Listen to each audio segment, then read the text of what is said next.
Anyways, this would eventually lead to the collapse of Germany as they are now fighting on three fronts. And so, with three armies coming from all sides, and with Hitler's uh, war factory basically being, war machine basically being broken down, they're barely able to produce anything.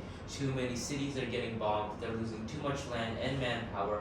They even had to end up recruiting German children to help fight them. This would lead to the Battle of the Reichstag, which is basically what was the German parliament building. And then it would lead to Hitler killing himself in his bunker a day after he got married. And so then this is the collapse of Germany. And so for the Japanese side, the war ended in the Pacific after the U.S. fought multiple battles to get closer to the Japanese mainland. So they had to jump from island to island. It's called island hopping. And so then one of their hardest battles was on the island of Iwo Jima. Eventually they managed to reach the island of Okinawa, where they managed to set up their long-range bombers.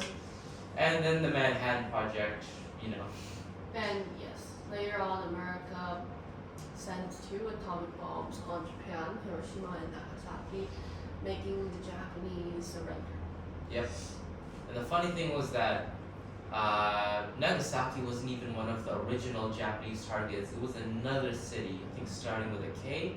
But those people were lucky because there were too many clouds that day, so they couldn't see where they were bombing. But Nagasaki, unfortunately, they had clear skies. And when did the war end?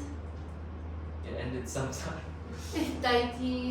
1945. August. No. Yes. And so the And World it, War II started in Yeah. 1939 when Hitler basically declared war on Poland, or invaded Poland. And then it ended on 1945. Yep. I think it was like 3 days after the atomic bombs were dropped. Yes, So I think when August 9th. finally Italy switched sides, Germany also surrendered. Well, did they surrender? Yeah. Yeah, Germany has no other choice. Their leader said Germany surrendered, and so did Japan, and a lot of Japanese colonies were finally free. Yeah. And Germany was cut into Yeah. half. And Berlin was cut in half. Yeah, and that's later on for the Cold War, but Yeah.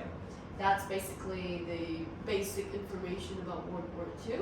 Now we'll have our lovely Miss Milliken talk about the war crimes and the deaths of, that World War II caused.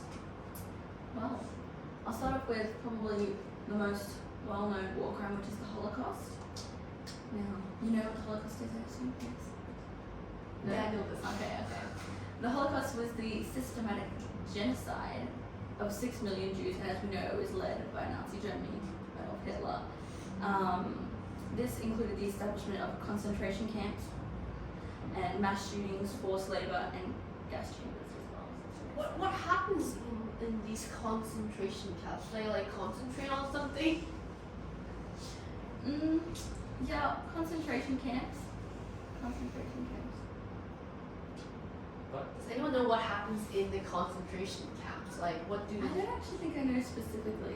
Well, I would guess it's just the usual torture Yeah. and hangings. And Yes, the gas firing chambers and squads. the over. You mean the showers? Gas chambers, you know. Yeah, the Mhm. showers. Yeah. And the Holocaust was targeted at the Jews, right? How many Jews died approximately? Approximately around 6 million. But it wasn't just the Jews, it was pretty much anyone who didn't fit Oh. they didn't follow the rules. Anybody who was hiding the Jews, or it was even people like the slaves, and also it's kind of sad, but kind of disabled people as well. So anyone who didn't fit what Nazi Germany thought was So proper. anyone who didn't fit into Hitler's perfect society. Yes. And yes, we have a lot of books and works left from the Holocaust, like the Diary of Anne Frank. Yeah. Yeah, and The the Hiding Night by Place. Elie Wiesel that many people now read in school curriculums to really know the truth about the Holocaust. Yes, it was indeed a horrible. The next one, which is quite bad as well, I mean they're all bad, was the massacre of Nanjing. It's also Nanking, I've seen both, also known as the rape of Nanjing, happened in 1937 when the Imperial Japanese Army captured the Chinese city of Nanking. I think it's actually Nanjing. Nanjing. I think that's what the Chinese say. Yeah. Yes, so this was just a bunch of atrocities committed against civilians and prisoners of war. So the total death of the massacre was like, it's varied, so no one really knows how much, but as you can tell from the name, the rape of Nanking, it was lots of women were raped during that time. I think tens of thousands of women, and lots of like sexual assault and those kinds of things.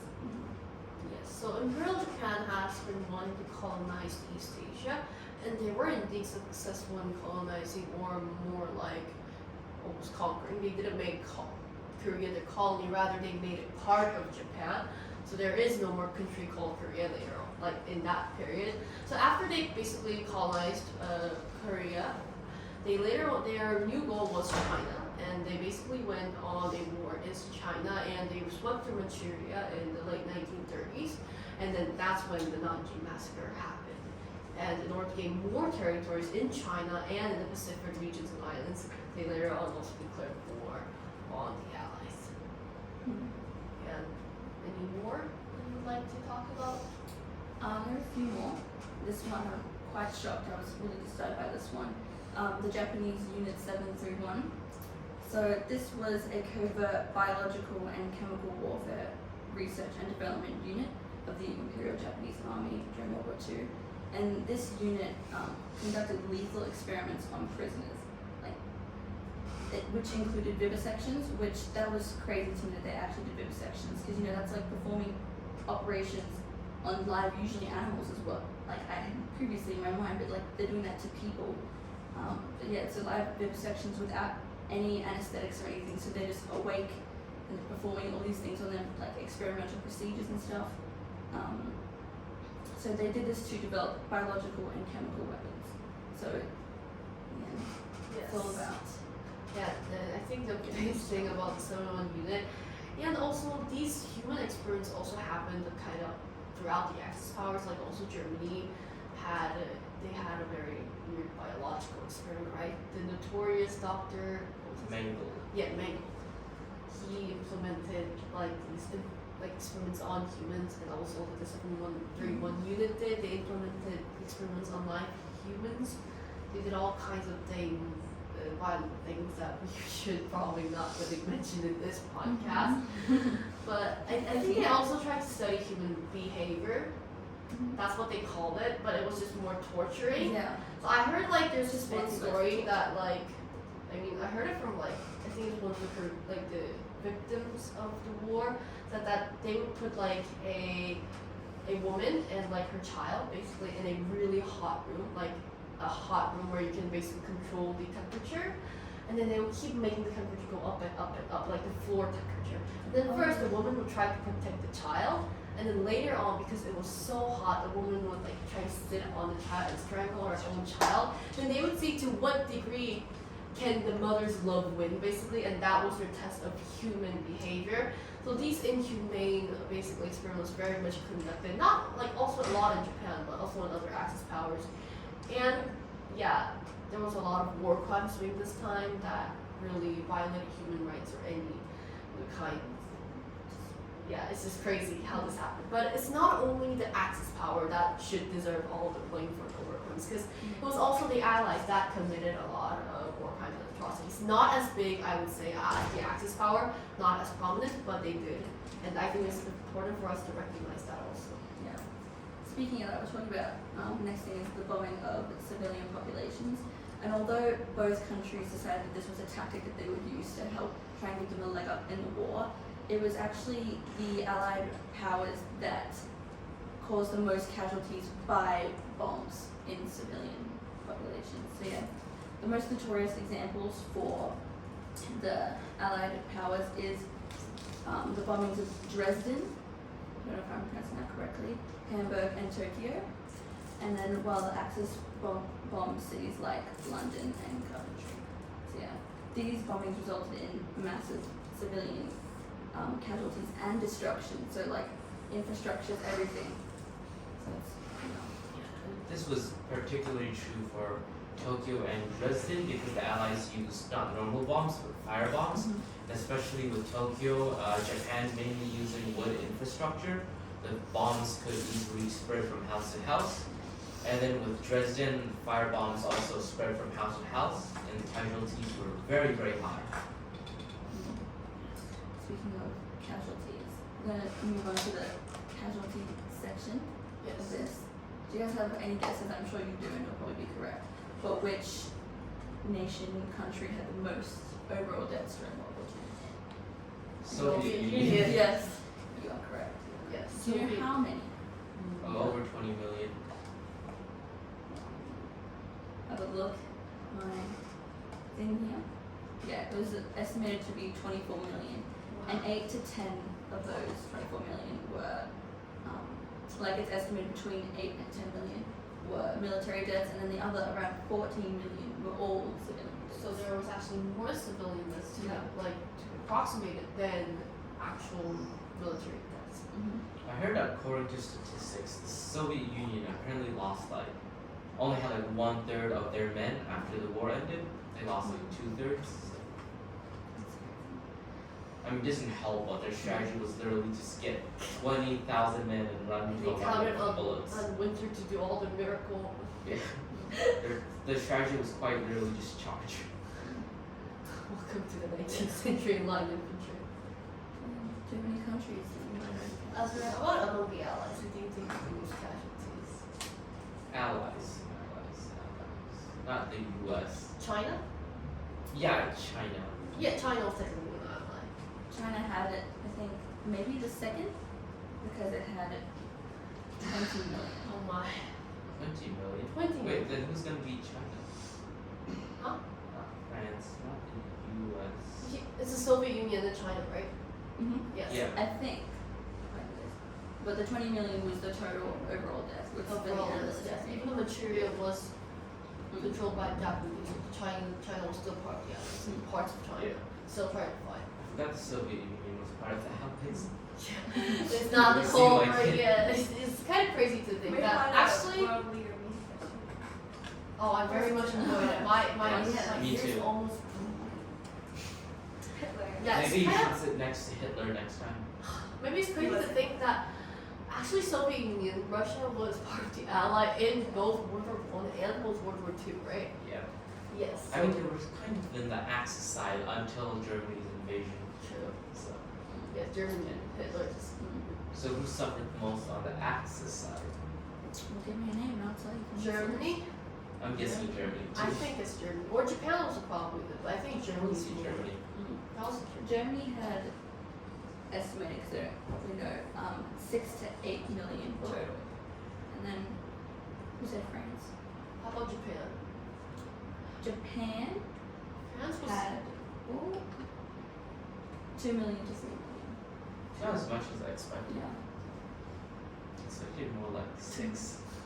But 2 million, 3 million is still a lot. Yeah. Yeah, it is. Especially, are you counting some Japanese civilians? Right? Yes.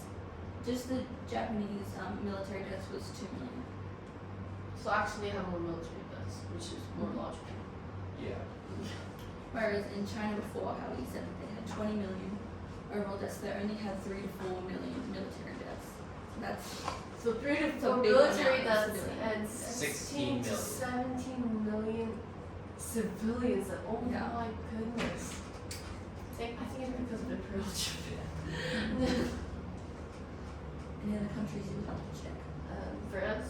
Well, also France became Vichy France and got it. They did not last long. I think. Yeah. France did not have many deaths at all. Well, Or it's they still a lot of surrendered, like, deaths, but in Yeah. comparison, it's not millions. They had 567,000 deaths That's overall, Overall. yeah. and then 217,000 military deaths. So most of them were civilians. A lot of them. Yeah, I think there's more civilians deaths in World War II than Yeah, World definitely because of all War the bombing of Right. civilian populations. I. You can only imagine what the sequel's gonna be like. World War III. No, it's not gonna happen. How about You America? have to join. America. I don't know.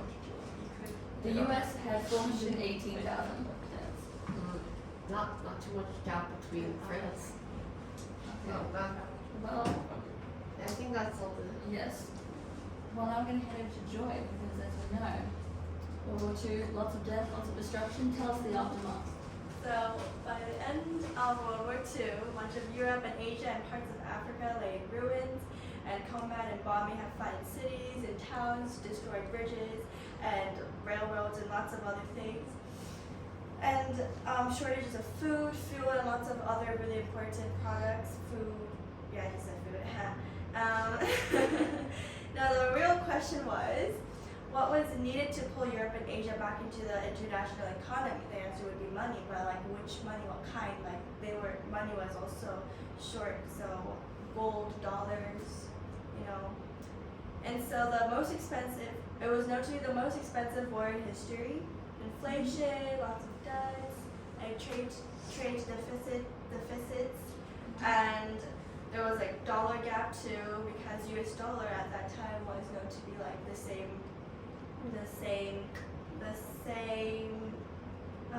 what's the Was word? it the same? Yeah, worth the same as gold. But then back then, dollar and gold were both short, so lots of countries couldn't really support their own people, and like, so they were all in hunger.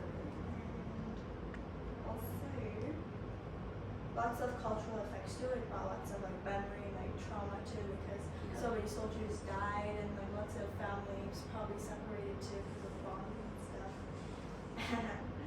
And yeah, so overall, it was like the society, culture, economics, politics that were transformed, changed, and lots of negative. Yeah, and I think also if you look at a more long term, it probably affected a lot of countries' relationship. For example, like much of the hatred from China to Japan is because of World War II, Nanjing massacres and all the things that happened. And Well, South Korea. Yeah, most of Korea's hatred for Japan's also lies on World War II. Moreover, the thing is about Korea, because Japan colonized Korea in 1910 before World War II, that's also part of it, but World War II is also part of it. I would say China is more prominent in this area, but South Korea definitely. Germany also suffered a great cause, and they probably, whenever this issue of World War II comes up, the Germans cannot They avoid it. avoid it, or it just brings shame to them. Even though it's not what you did, but it's just because your country did it. It just brings a lot of shame and sometimes hatred to the people who were the victims, like the victim countries, and to the people who actually caused this a lot of shame. And it still affects us today, and affects a lot of country relationships, and why a certain country thinks about another country in this way or that way. Yeah, the big war certainly was it was the biggest war in World War, among the world wars. Even though Yes. it's been a while since the World War II, the effects and the impacts. It's And Yeah. what happened to the three main countries? Well, Italy didn't really get too much because they switched sides in the war, and they also didn't really commit much crimes compared to their allies. Japan, they just had to sign a few treaties. They can't have like a big military anymore. It's only a defensive force. It's still It's not really considered a military. They also aren't allowed to have any big weaponry like aircraft carriers, though they have helicopter destroyers, which just so happen to have runways with planes on them. Exactly. But also a lot of their tech is outdated. I mean, not super outdated, but just not as up to par with like the U.S. And Germany, for a while they got split into West and East Germany, and they had West and East Berlin, and it also helped fuel the flames for Cold War. Yes. It's kind of ironic. Fueled the flames for the Cold War. At least the Cold War was cold. Yeah. Still, it was awful. Yeah, wars really shape our history, and it always marks a scar that cannot be erased to many people. Yeah, it really shouldn't happen at all. And it's not worth it. It's not worth all these. Nothing could justify the killings and the murders of thousands of civilians and soldiers. And just nothing could ever do it.